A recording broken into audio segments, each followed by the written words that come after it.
Patay ang drug pusher human kini misukol sa kapulisan nga mipahigayon og bypass operation sa lungsod sa Liloan kagabi.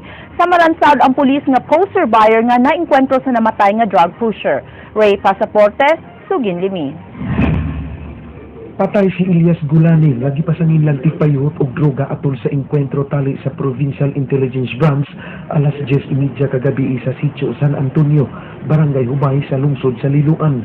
Ang PIB nipahigayon og bypass operation diin si PO2 Gabriel Upok mo'y mipalit og 1,000 nga shabu sa target. Gingong nakabantay si Gulani nga pulis ang iyang gikatransaksyon nibunot matud pa og 38 revolver si Gulani og gipusil ang pulis nga pusher buyer. Mao nga naigo kini sa wang kumagko. Nibaw sa pagpusil ang pulis hinungdan nga nakaangkon og tulo ka samad pinusilan ang namatay. Gidala pa sa tambalanan si Gulani apan gideklarar kining patay na pag-abot sa hospital. Samtang naa karon sa pribadong tambalanan si PO2 Upok. 3 weeks na mo siyang surveillance. So karong adlaw nakaduha mi yung kuan. Test by por sige mo siya lakaw-lakaw. Kay hilig mo siya tiba. Nakuha sa posisyon ni Gulani ang duha ka bultong gituo ang shabu, drug paraphernalia ug dulan 2,000 nga kwarta nga giingong halin sa pagpamalikya og drogas. Gawa sa 38 revolver. Doon na say nakuhang 9mm revolver sa hawak sa namatay. Ug laing 38 revolver nga matud sa PIB, gibitay sud sa balay. Siya mahawag niya level 2. Makadispose niya siya og mga 50 grams sa week. Yung area? Yung area is Piluan and neighboring towns. Ang mga sakop sa CSI kung crime scene investigation nakakuha og 9 kakabang sa bala sa crime scene. Gipaubusab nila sa paraffin test si Gulani sud sa usa ka punerarya sa Dakbayan sa Mandawi. Ray Pasaporte, News 5.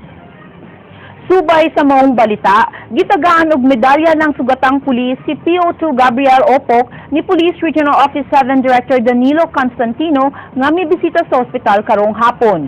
Gipasigarbo ni Constantino ang kaisog ni Opok dihang nakigingkwentro kini sa subject sa ilang drug operation nga si Elias Gulani na iya usab na patay. Panghinaot ni Constantino nga di mawadan og kaisog og kadasig si Opok sa iyang trabaho bisan og nabutang sa peligro ang iyang kinabuhi. Gitagaan usab og gamay nga cash incentive si Opok sa iyang nabuhat. Posible pa nga matagaan og mas taas nga pasidungog si Opok human masumiter ang official report sa insidente.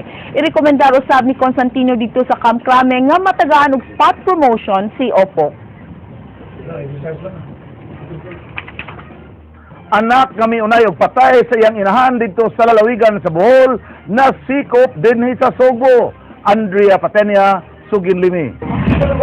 Gisikop sa mga sakop sa Investigation and Detective Management Branch kun IDMB sa Cebu City Police Office ang 33 anyos nga si Eldred Torreliza tungod sa pending arrest warrant ni ini sa kasong parricide. Gipasangin lang mitagod-tagod sa kaugalingon niyang inahan si Torreliza dito sa ilang lungsod sa Hetafe, Bohol niadtong niaging tuig. Diyang giluwatan og sapina si Torreliza, misibat dayon kini aron mutago ug bag-uhay lang nasayran nga sa barangay Pasil di ay kini mitago. Mao po pag-abot sa supina sa ma'am po tambag sa akong abogado ko na kuan lang sa adto jud ko mo sunod niya kay sila ra ko may matubang mo may ilang kuan naka-receive og information atong alert team to personnel na may tao nga na ay warrant which is na magtago sa Pasil. Kay way kopya sa arrest warrant ni RTC Branch 52 Judge Marivic Trabaho Daray ang taga-IDMB, hining i-warrant usa ang ilang gigamit. Pinaagi sa usa ka website nga maka-access ang PNP personnel sa lista sa mga pending warrant of arrest tibuok nasud. Gikan siya sa atong i-warrant. So, karon ang publiko, na sila i-info nga na-warrant, bisan pa wala may kopya sa lugar nga kung asa gi siyang warrant, pwede na ito ma-generate sa atong i-warrant. Matud pa sa akusado nga bisan og kanunay silang maglali siyang inahan ug bisan gamitan siya og drogas kaniadto, di siya makaako og buhat sa maong krimen. Kung inahan dako kay katabang nako mo yung nagpa-eskwela sa kong asawa na maestra niya akong naapotay mga bisyo ginagmay magiloyon pud sa di ko tayo nga na Gikatakdang dadon sa Bohol ugma si Toreliza aron itugyan sa otoridad didto. Andrea Patenia, News 5. Pamilya sa inahan ug anak nga gipatay atol sa pagsugat sa Pasko sa dakbayan sa Talisay nangita og hustisya sa gidangatan sa ilang kabanay. Ang kapulisan miingon duna na sila'y suspect. Leslie Caminado Vistil, Sugin Limi. Hustisya ang gipangayo sa pamilyang kanya sa kamatayon sa minor de edad nga si Christian ug sa inahan niini nga si Carlota. Ang apuhan sa batan-on giuhaw og hustisya alang siyang apo ug gumagad. Ang iyang anak kaniadto gipatay susama sa nahitabo siyang apo. Panawagan ni Tatay Manuel sa mipatay siyang apo. Sa ako lang tutang pamid, dili siya may tuyo. O, dili siya. Kaya usang bagama, tagal siya tam.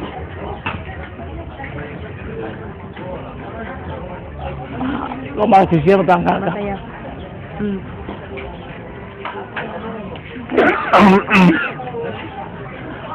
Ang mga abutan, tatari lagi. Ang inahan ni Carlota nga taga Barili nakurat sa nahitabo siyang anak. Buotan daya. Nga wala man. Wala man na sa istorya na ko nga mauna.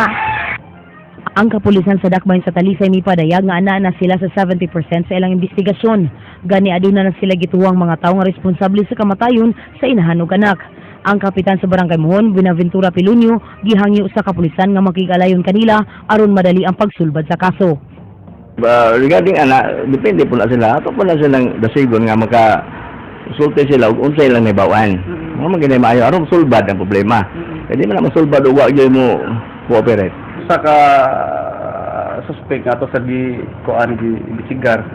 Then before the incident na sila murag kasungian ba o kanang panagbikil.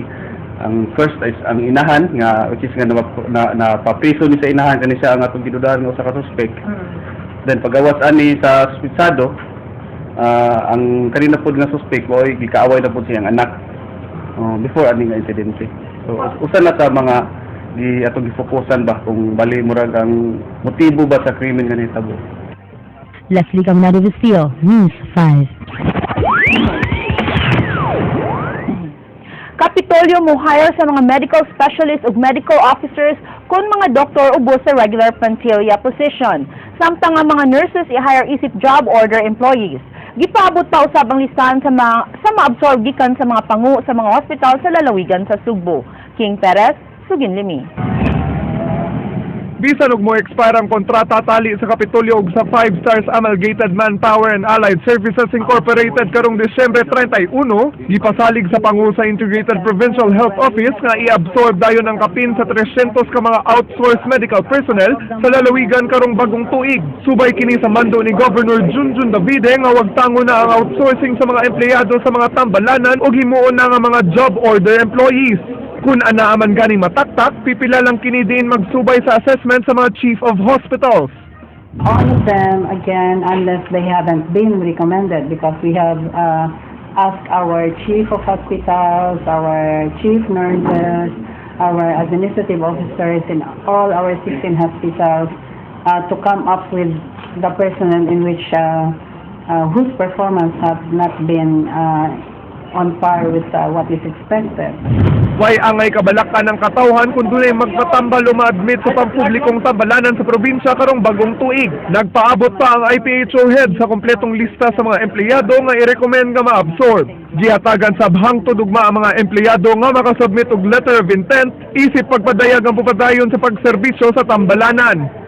If they will be elsewhere, we still have our very few, at least organic doctors who will be there to man our facilities just in case maingon mo nga ba si mga wala, no?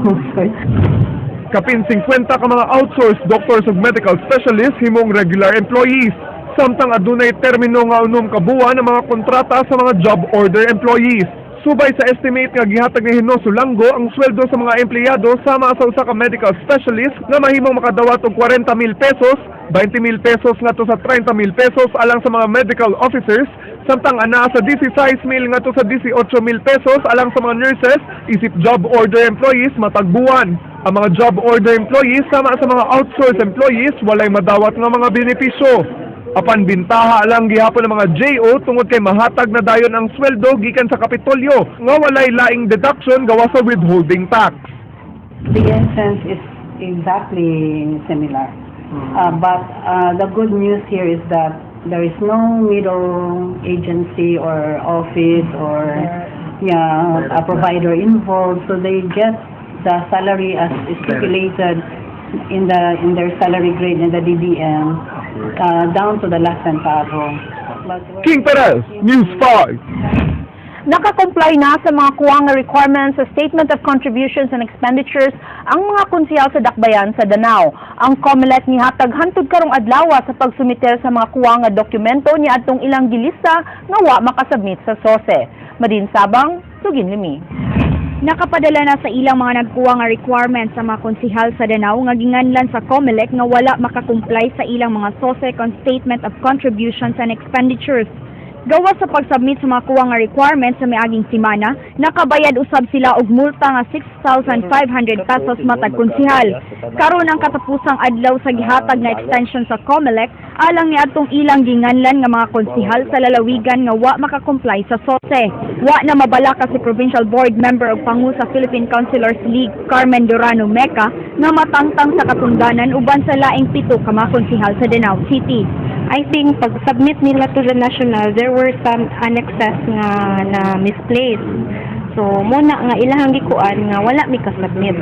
Isip Vice Chairperson sa Cebu Provincial Anti-Drug Abuse Council, plano ni ini nga i-reactivate ang mga Anti-Drug Abuse Councils hangtod sa barangay level. Wa pa sab na validate ni ini ang mga taho nga na ay mga politiko nga nagpaluyo sa kalihukan sa droga sa probinsya. Si PADACOD right now is trying to come up with a concrete nga report, consolidated report from PIDEA, from PNP. So we are not only depending to one report. No, not yet. No, not any names yet. Yeah. Madin Sabang, News 5. Sa dili pamihingpit nga manamilit kaninyo mga kapatid, amo kamong giawhag sa pagtanaw sa 2-day year-end special sa Aksyon Bisaya karong Lunes ug Martes, Disyembre 30 ug 31. Ug ini January 1 Frank, unang adlaw sa New Year, doon na kita'y dalit nga special episode sa Aksyon Bisaya sa pagsugat sa bagong tuig.